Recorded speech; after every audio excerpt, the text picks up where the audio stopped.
जय हिंद दोस्तों। आज की इस क्लास के अंतर्गत जिस क्वेश्चन की हम लोग आंसर राइटिंग करने जा रहे हैं, सबसे पहले उस क्वेश्चन की डिमांड को समझने का प्रयास करो। देखो, आज का जो मैंने क्वेश्चन लिया है वो क्वेश्चन का नेचर भी अलग है। अभी तक हमने ऐसे क्वेश्चंस को डिस्कस नहीं किया है, तो समझने का प्रयास करो कि क्या क्वेश्चन पूछना चाह रहा है आप लोगों से। क्वेश्चन क्या दिया है भाई, स्टेटमेंट पढ़ने का प्रयास करते। कह रहा है डिजिटल युग में ई कचरा, ई वेस्ट एक बढ़ती हुई इन्वायरमेंटल एंड हेल्थ कंसर्न के रूप में उभरा है। टिप्पणी करें, कमेंट करने को आपसे यहां पर कहा जा रहा है। ध्यान देना, क्वेश्चन बहुत क्लियर है। आपको एक स्टेटमेंट दिया गया। स्टेटमेंट क्या है भाई कि E waste has emerged as a growing environmental and health concern in the digital era. हम किस समय की बात करें? हम डिजिटल भारत की बात करें, डिजिटल एरा की बात करें। केवल भारत नहीं, पूरी दुनिया डिजिटल एक रिवॉल्यूशन के अंतर्गत आगे बढ़ रही है। अब चूंकि डिजिटल एरा है, तो इसके कारण से क्या होगा, ई वेस्ट जो निकलेगा बहुत ज्यादा, उसकी संख्या में वृद्धि होगी। और इसके कारण से ये जो पूरा ई वेस्ट है एक प्रकार से इन्वायरमेंटल एंड हेल्थ कंसर्न को क्रिएट कर रहा है। ये स्टेटमेंट दिया गया, बहुत क्लियर एक स्टेटमेंट है। आपसे कह रहा है कि स्टेटमेंट के संदर्भ में कमेंट करो, टिप्पणी करो। आपसे आपको ओपिनियन पूछ रहा है। कमेंट करने के फॉर्मेट में कुछ नहीं पूछा गया कि भाई क्यों ई वेस्ट का प्रोडक्शन ज्यादा हो रहा है, या फिर गवर्नमेंट ई वेस्ट के प्रोडक्शन को कम करने के लिए क्या प्रयास कर रही है, क्या सजेशन यहां पर दिया जाना चाहिए, कैसे ई वेस्ट एक चैलेंज है। कुछ नहीं पूछा है आपसे। आपसे केवल एक स्टेटमेंट के बारे में कमेंट करने को कहा गया है। तो अब देखो, ऐसे क्वेश्चन का आंसर लिखते कैसे हैं। अच्छा, उससे पहले एक बात समझने का और प्रयास करो कि भाई ये सिलेबस के किस टॉपिक के अंतर्गत आएगा। हम लोग जीएस 4, 5 और 6 को डिस्कशन कर रहे हैं। अरे साथ साथ में ऐसा हमने कसम नहीं खा लिया कि हम लोग केवल इन्हीं 3 सब्जेक्ट को देखेंगे। नहीं भाई, हम देखेंगे। जैसे कि आज का जो क्वेश्चन है ये जीएस पेपर 3 का है। अगर आप देखो तो जीएस पेपर 3 के अंतर्गत आपका एक टॉपिक दिया गया है, पर्यावरण। ठीक है, तो पर्यावरण में जब हम आते हैं तो आता है इन्वायरमेंटल पॉल्यूशन, पर्यावरणीय प्रदूषण, जिसके अंतर्गत बहुत प्रकार के प्रदूषण होते हैं। आज हम जिस टॉपिक की बात कर रहे हैं वो ई वेस्ट पॉल्यूशन। ठीक है, ई वेस्ट प्रदूषण की बात की जा रही है। टॉपिक समझ में आ गया, क्वेश्चन की डिमांड समझ में आ गई। अब आंसर की स्ट्रक्चरिंग समझने का प्रयास करो, कैसे हम लोग को आंसर लिखना है। ठीक है, जैसे आप लोग यहाँ पर क्या पढ़ रहे हो, लिखा है कि आंसर का स्ट्रक्चर कैसा होगा, उत्तर की संरचना कैसे होगी। भाई आंसर में हम लोग 3 पार्ट करते हैं, इंट्रोडक्शन, मेन बॉडी और कंक्लूजन। बात क्लियर है? मैंने आप लोगों को शब्द सीमा का भी बहुत सिंपल यहाँ पर आइडिया दिया हुआ है कि कितने कितने शब्द कहाँ कहाँ पर हम लोग को फिल करने हैं। ठीक है, अब समझने का प्रयास करिए। इंट्रोडक्शन में हम लोग क्या लिख सकते हैं। मैं कहता हूं आप लोगों से बार बार कि जब भी हमारे सामने कोई एक ऐसा टर्म हो जो टर्म थोड़ा सा टेक्निकल हो, थोड़ा सा नया टर्म हो, तो उस टर्म को जनरली हम लोग इंट्रोडक्शन में डिफाइन कर सकते हैं। जैसे कि यहां पर क्या है, ई कचरा। तो अब समझाओ कि ई कचरा होता क्या है। जैसे कि ई वेस्ट ऐसे इलेक्ट्रिकल या इलेक्ट्रॉनिक इक्विपमेंट्स हैं जिन्हें इस्तेमाल के बाद फेंक दिया गया है, जैसे कि smartphone, computer, circuit board, calculator, etc. क्या समझिएगा, मैंने यहां पर केवल डेफिनेशन नहीं दी, मैंने केवल ये नहीं बताया कि ई कचरा कहते किसको है, कि एक ऐसे इलेक्ट्रिकल या इलेक्ट्रॉनिक इक्विपमेंट्स जिनको इस्तेमाल के बाद फेंक दिया गया है। मैंने यहां पर एग्जाम्पल भी मेंशन किया है कि smartphone, computer, circuit board, calculator, etc, बहुत सारे एग्जांपल्स हो सकते हैं वेस्ट के। आपने वो एग्जांपल यहां पर मेंशन कर दिया। अब बात समझो, अगर कोई जनरल एस्पिरेंट है, ठीक है, जो स्टार्ट कर रहा है अपने आंसर राइटिंग का फेज को, अगर वो केवल यहां तक भी इंट्रोडक्शन लिखता है ना, तो बहुत अच्छा इंट्रोडक्शन। लेकिन अगर आप ऐसे आप लगातार आंसर राइटिंग करो, तो आपको यहां पर एक पॉइंट और लिखने की रिक्वायरमेंट है। वो ये कि आप इसके संदर्भ में कोई एक फैक्ट को ऐड करो। फैक्ट कैसे बताने हैं भाई? जैसे कि मैंने आपको उत्तर संरचना में क्या लिखा, आप लोगों ने प्रीलिम्स की प्रिपरेशन के टाइम पर एक रिपोर्ट पढ़ी होगी। मैं श्योर हूं रिपोर्ट पढ़ी है आप लोगों ने, क्योंकि मैं नहीं पढ़ाया हुआ है। रिपोर्ट क्या है? Global e waste monitor report. याद है आप लोगों को? ई वेस्ट मॉनिटर रिपोर्ट एक आई थी उस समय। हम चाहें तो उसके ही आंकड़े को इंट्रोडक्शन में यूज कर सकते हैं। क्या आंकड़ा भाई? जैसे कि पिछले 5 वर्षों में 70% की वृद्धि के साथ ई कचरा देश में एक बहुत बड़ी चुनौती बन गया है। हालांकि ये जो रिपोर्ट आप लोग यहां पर देख रहे हो, ये जो पॉइंट आप लोग यहां पर देख रहे हो, ये पॉइंट किसका है? इसके एक संस्थान का नाम है Indian cellular and IC electronics association. ठीक है, आईसीईए। इसकी एक रिपोर्ट आई थी भारत के संदर्भ में, और रिपोर्ट ये बताती है कि भारत में पिछले 5 वर्षों में 70% इलेक्ट्रॉनिक वेस्ट की वृद्धि हुई है। ठीक है, आपने एक फैक्ट को ऐड कर दिया।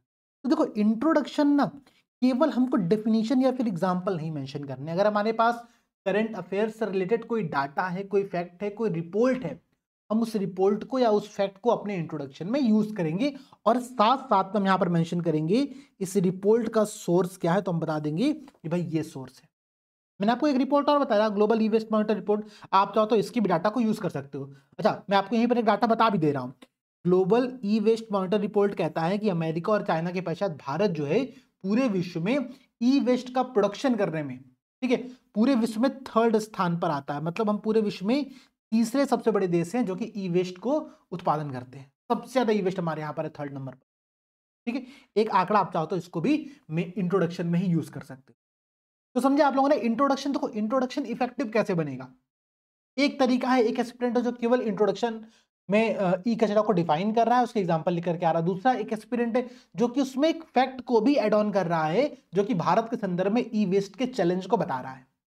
ऑब्वियसली सेकंड वाला जो इंट्रोडक्शन है बहुत ज्यादा इफेक्टिव देखने में लगता है। ठीक है, तो हम लोग इस प्रकार का इंट्रोडक्शन यहाँ पर फॉलो करेंगे। देखो मैं समझना, आज हम लोग क्लास में केवल आंसर राइटिंग नहीं समझेंगे, मैं आप लोगों को यहाँ पर यह भी बताने वाला हूं कि कैसे अपने आंसर में केस स्टडी को शामिल करते हैं, कैसे अपने आंसर में एग्जाम्पल्स को ऐड करते। ध्यान समझिएगा, बहुत इंपॉर्टेंट पॉइंट है ये।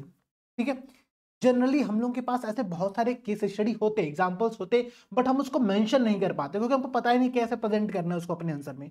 तो प्रेजेंटेशन भी एक बहुत इंपॉर्टेंट स्किल है, और मेंस के आंसर राइटिंग में तो सबसे ज्यादा इंपॉर्टेंट क्या है, आपका प्रेजेंटेशन। अब ध्यान दीजिए भाई, मेन बॉडी में क्या डिमांड आपसे कह रहा है, कह रहा है कि ये जो है ये एक प्रकार का इन्वायरमेंटल और हेल्थ संबंधी कंसर्न को क्रिएट कर रहा है।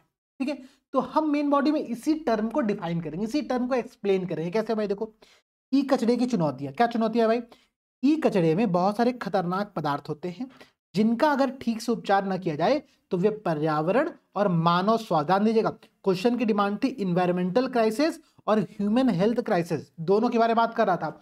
हमने मेन बॉडी में दोनों को शामिल किया कि पर्यावरण और मानव स्वास्थ्य दोनों के लिए क्या है, हार्मफुल हो सकते हैं। जैसे कि कौन कौन से यहाँ पर तत्व पाए जाते हैं इसके अंतर्गत ई वेस्ट में, तो बेरिलियम, कैडमियम, पारा, सीसा, आर्सेनिक, ऐसे बहुत सारे तत्व होते हैं जो कि ई वेस्ट के अंतर्गत पाए जाते हैं।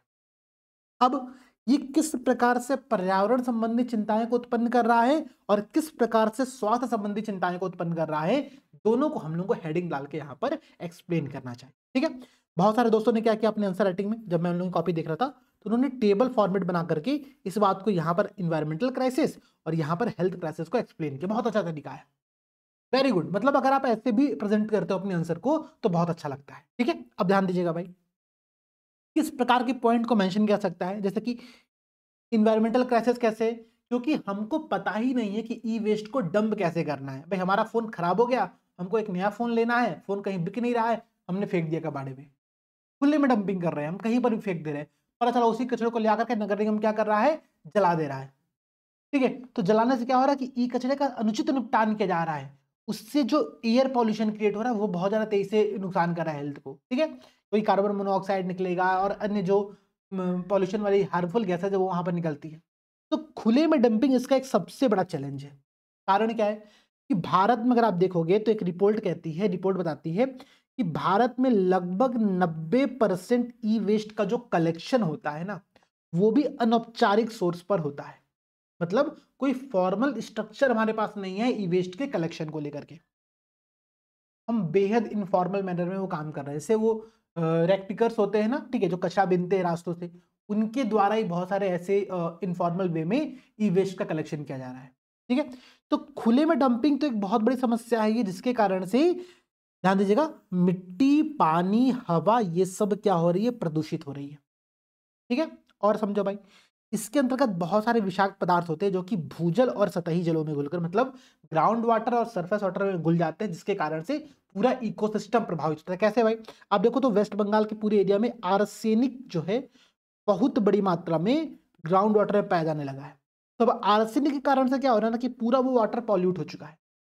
तो ये भी एक बहुत बड़ी समस्या है। और देखो सीसा और कैडमियम जैसे जो ई वेस्ट होते हैं वो मिट्टी में रिस जाते हैं, जिसके कारण से जो मिट्टी है, जो सॉइल है, सॉइल अनुपयुक्त हो जाती है या फिर विषाक्त हो जाती है, या फिर इससे जो भी प्रोडक्शन हम करते हैं उन सब्जियों में भी, उन फसलों में भी क्या होता है, बहुत बड़ी मात्रा में पॉल्यूटेड चीजें होती हैं, वहां पर रसायन होते हैं।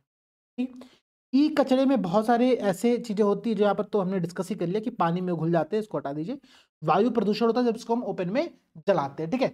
इनफॉर्मल वे में इसका डंपिंग एक सबसे बड़ा समस्या है। और देखो हेल्थ संबंधी कैसे कंसर्न हो सकते हैं, तो अगर क्या है ना, चूंकि मैंने कहा कि इनफॉर्मल वे में हम इसको कलेक्ट कर रहे हैं, ठीक है। अब समस्या क्या आ रही है कि लोग इसको मैनुअल रूप से नष्ट करने का प्रयास करते हैं या फिर जलाते हैं, जिससे विषैले पदार्थों के संपर्क में लोग आ जाते हैं, जिससे गंभीर स्वास्थ्य समस्याएं उत्पन्न होती है, ठीक है। धुएं के सांस में जाने से श्वसन संबंधी बीमारियां हो सकती हैं। सीसा और पारा के संपर्क में आने से तंत्रिका संबंधी क्षति हो सकती है। हमने प्रीलिम्स के प्रिपरेशन में सारे पॉइंट्स पढ़े हुए हैं।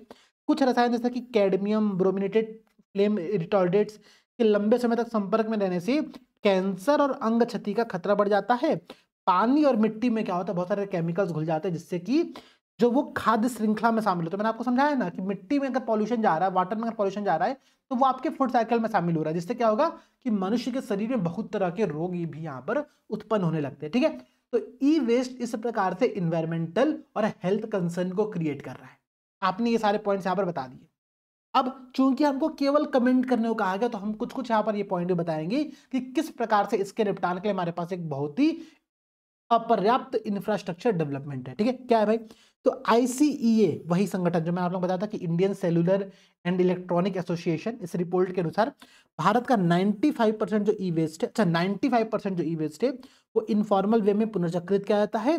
इसलिए ई कचरे के अनुचित संचालन से रासायनिक प्रदूषण होता है और धातुओं का अकुशल निकासी भी होता है। गवर्नमेंट का प्रयास कर रही है, तो गवर्नमेंट ने ई कचरा प्रबंधन नियम 2022 बनाया, ठीक है। ई वेस्ट मैनेजमेंट रूल 2022 को यहाँ पर अधिसूचित किया है। इसके अंतर्गत हम बहुत सारी बातें कर रहे हैं। हम क्या बात कर रहे हैं, हम विस्तारित उत्पादक जिम्मेदारी की बात कर रहे हैं, हम एक्सटेंडेड प्रोड्यूसर रिस्पॉन्सिबिलिटी की बात कर रहे हैं, ठीक है। ये टाइपिंग एरर है, ये यहाँ पर ही होगा, ठीक है, कोई दिक्कत नहीं है, ठीक है। औपचारिक संगठनों के लिए ई कचरा रिसाइकलिंग क्रेडिट हम यहाँ पर लेकर के आ रहे हैं, ठीक है। हम सर्कुलर इकोनॉमी को बढ़ावा दे रहे हैं। सर्कुलर इकोनॉमी क्या होती है, जैसे कि भाई कोई कोई चीज है, कोई प्रोडक्ट है, ठीक है, हमने क्या किया, हमने उसका निर्माण किया, ठीक है, हमने उसको मेक किया, ठीक है, बनाया सबसे पहली बार, मानो मेकिंग हुआ उसका यहाँ पर, ठीक है। उसके बाद हम उसको क्या कर रहे हैं, हम उसको यूटिलाइज कर रहे हैं।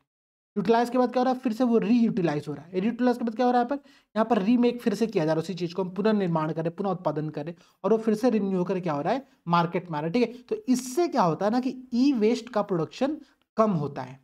अब देखो कई बार जियो जैसी कंपनी, रिलायंस जैसी कंपनियां क्या करती है, ऑफर निकालती है कि आपके पास अगर कोई पुराना स्मार्टफोन हो, आप हमारे पास लेकर के आओ, हम उसको कलेक्ट करेंगे और हम आपको उसके बदले कुछ नए फोन पर ऑफर देंगे। ये क्या है, ये एक्सटेंडेड प्रोड्यूसर रिस्पॉन्सिबिलिटी का एक एग्जाम्पल है, ईपीआर का, विस्तारित उत्पादक जिम्मेदारी का एक एग्जाम्पल है। अब देखो बहुत सारी कंपनियां जो कि ई वेस्ट को कलेक्ट भी करती है बहुत फॉर्मल वे में, जैसे कि कैसीफाई आपने सुना होगा। कैसीफाई क्या करता है, आपके पुराने फोन के बदले आपको नए फोन के लिए कुछ कुछ ऑफर करता है, या फिर कुछ आपको कैश पैसे भी देता है।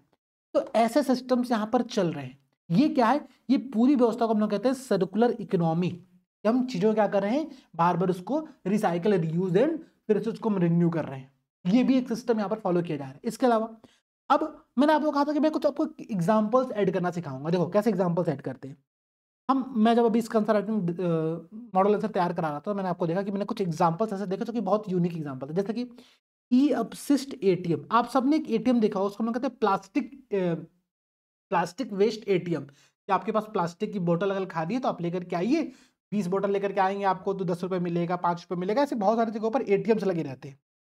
यहाँ पर भी एक ऐसा एटीएम हम स्टार्ट कर सकते हैं। बहुत ही गुड प्रैक्टिस है ये। गुड प्रैक्टिस मतलब ऐसी प्रैक्टिस जो कि कहीं किसी जगह पर अपनाई जा रही है और बहुत अच्छी है, जिसको कि पूरे भारत में लागू करने की आवश्यकता है। जैसे कि ई अपशिष्ट एटीएम, सार्वजनिक स्थानों पर हम ई वेस्ट एटीएम स्थापित कर सकते हैं, जहां कोई व्यक्ति पुराने इलेक्ट्रॉनिक उपकरणों को जमा कर सकता है और बदले में उसे सार्वजनिक परिवहन अथवा आवश्यक वस्तुओं के लिए छोटे फाइनेंशियल इंसेंटिव या फिर वाउचर प्रदान किए जा सकते हैं।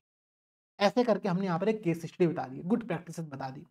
ऐसे ही गुड प्रैक्टिसेस आप लोगों को अपने आंसर में शामिल कर रहे हैं। जहाँ पर आप सजेशन दे रहे हो, फीडबैक दे रहे हो, वहाँ पर आप एक पॉइंट शामिल कर सकते हो। जैसे मैं अगर हम जो कि यूपी पीएसएस की प्रिपरेशन करते हैं, मैं आपको एक ऐसा एग्जांपल देता हूँ यहाँ पर, जहाँ समझिएगा सर्कुलर इकोनॉमी का, जो कि यूपी से रिलेटेड है। क्या कि मुरादाबाद जैसे इंडस्ट्रियल एरिया में सोने और चांदी जैसे मूल्यवान सामग्री निकालने के लिए प्रिंटेड सर्किट बोर्ड, ये क्या है, एक ई वेस्ट है। इसके प्रोसेसिंग के संदर्भ में बहुत सारे विशेषज्ञ हैं, मतलब बहुत सारे ऐसे एक प्रॉपर मार्केट डेवलप कर दिया गया है मुरादाबाद में, जहां पर हम प्रिंटेड सर्किट बोर्ड से, जो कि एक ई वेस्ट है, उससे मूल्यवान धातु जैसे कि सोने और चांदी का निष्कासन कर रहे हैं। ठीक है। तो ये सर्कुलर इकोनॉमी का एक बेहद शानदार एग्जाम्पल है। आपसे अब यूपीपीसीएस की परीक्षा में कहीं पर भी आपसे सर्कुलर इकोनॉमी पर कोई प्रश्न पूछ दिए या फिर आप सर्कुलर इकोनॉमी को मेंशन कर रहे हो, आप इस एग्जाम्पल को इसी प्रकार से बॉक्स में यही लिखते हुए कोड करके आओ, आपको बहुत अच्छा नंबर मिलेगा। पहली बात, एग्जाम्पल यूपी का है। दूसरी बात, बहुत शानदार एग्जाम्पल आपने यहां पर दे दिया। ठीक है, तो एग्जामिनर भी समझेगा ना कि हाँ यार, इसको मतलब केवल ऊपरी सतह पर नॉलेज नहीं है, इसने अच्छे से चीजों को पढ़ा है, इसने अच्छे से चीजों को समझा है। ठीक है, और देखिए भाई, कुछ पॉइंट यहाँ पर हम लोग और समझते हैं। कह रहा है कि आपने बता दिया भाई, ठीक है, किस प्रकार से और यहाँ पर चीजों को किया जैसे कि सीपीसी भी एक दिशा निर्देश जारी कर सकती है इस संदर्भ में। ठीक है, सरकार को रिसाइकलिंग प्लांट की स्थापना को प्रमोट करना चाहिए। ठीक है, इसके अलावा केंद्र को राज्यों और स्थानीय निकायों के साथ एक समन्वय स्थापित करना चाहिए। ठीक है, सरकार को क्या करना चाहिए, सार्वजनिक जागरूकता प्रेरित करनी चाहिए, जैसे कि मिशन लाइफ, आपने मोदी जी का मिशन लाइफ के बारे में सुना होगा, जो मोदी जी बहुत लंबे समय से उसका मिशन लाइफ कह रहे हैं, जो कि एक हमारे इन्वायरमेंट के लिए, हमारे पृथ्वी के लिए एक बहुत ही सस्टेनेबल लाइफ का कॉन्सेप्ट है। ठीक है, तो इस प्रकार की लाइफ को भी हम लोग को अपने यहाँ पर फॉलो करना चाहिए। ठीक है, ये सारी बात आपने मेन बॉडी में पूरा लिख दिया। अब हम लोग क्या लिख रहे हैं यहाँ पर, कंक्लूजन दे रहे हैं। कंक्लूजन क्या देंगे, भारत वैश्विक स्तर पर तीसरा सबसे बड़ा ई कचरा उत्पादक देश बन चुका है। रिपोर्ट कौन सी है, तो global e waste monitor report. आप चाहो तो रिपोर्ट का नाम यहाँ पर मेंशन कर सकते हो, और करो, अच्छा लगता है। ठीक है, और प्रौद्योगिकियों के विकास के साथ ई कचरा में के वृद्धि की उम्मीद है। इसलिए सरकार को ई कचरा चैलेंजेस के खिलाफ एक व्यापक दृष्टिकोण की आवश्यकता है, जो न सिर्फ ई कचरा के बेहतर प्रबंधन पर केंद्रित हो, बल्कि इससे अर्थव्यवस्था को भी सशक्त करे। ये पॉइंट आप लोगों को अपने आंसर में शामिल करना चाहिए। ठीक है, इस प्रकार से आपको अपना आंसर लिखना होगा। देखो, मैंने बहुत क्लियर पॉइंट बताया, मैंने आप लोगों को एक एक लाइन पढ़ करके दिखाया है कि कैसे मॉडल आंसर होता है। आप कहोगे सर मॉडल आंसर थोड़ा सा लंबा है, हाँ भाई लंबा है। लंबा इसलिए है क्योंकि हम आपको कंटेंट भी दे रहे हैं, हम आपको केवल 200 शब्दों में आंसर नहीं दे रहे हैं, हम आपको एक कंटेंट दे रहे हैं, जिस कंटेंट को आप पढ़ करके जाओगे, ऑब्वियसली आप एग्जाम हॉल में या फिर आप अभी मैं आपको इस पढ़ाने के बाद आपको कर दूंगा आंसर लिखो, तो आप यहाँ पर 10 पॉइंट पढ़ो तो आप आंसर में 5 ही पॉइंट लिख करके आओगे। ठीक है, तो वो अपने आप शब्द सीमा मैनेज हो जाती है। एक बार आपको एक कंटेंट के तौर पर पढ़ना चाहिए। मॉडल आंसर इसी प्रकार से दिए जाते हैं। ठीक है, हिंदी इंग्लिश दोनों में मॉडल आंसर मिलता है, प्रॉपर स्ट्रक्चर्ड चीजें मिलती है। प्रयास बैच हम लोग का लगातार चल ही रहा है, नया प्रयास बैच भी स्टार्ट हो रहा है भाई, 10 तारीख से स्टार्ट है। आप सब लोग ज्वाइन करो, जहां पर डेली आंसर राइटिंग कराया जा रहा है, GS 1 से लेकर के GS 6 तक का। ठीक है, तो ये सब चीज तो आप लोग करिए ही करिए। स्क्रीन पर कॉन्टेक्ट नंबर घूम रहा है। प्रयास बैच अपने में one of the best batch है आंसर राइटिंग का। मॉडल आंसर, कॉपी वैल्यूएशन अपने में एकदम हाई लेवल का वहां पर चीजें हो रही हैं। ठीक है, उसको हम अपनी क्वालिटी को मेंटेन करने का लगातार प्रयास कर रहे हैं। ठीक है, चलिए मिलते हैं आप लोगों से अगली क्लास में। अगर आपको कोई भी डाउट आंसर राइटिंग को लेकर के, क्लास कैसी लगी कैसी नहीं लगी, अगर आपको ई वेस्ट को लेकर के कोई आपके पास सॉल्यूशन दिमाग में हो, आप कमेंट सेक्शन में बताओ, हम उसको डिस्कस करेंगे। ठीक है, जय हिंद, जय भारत।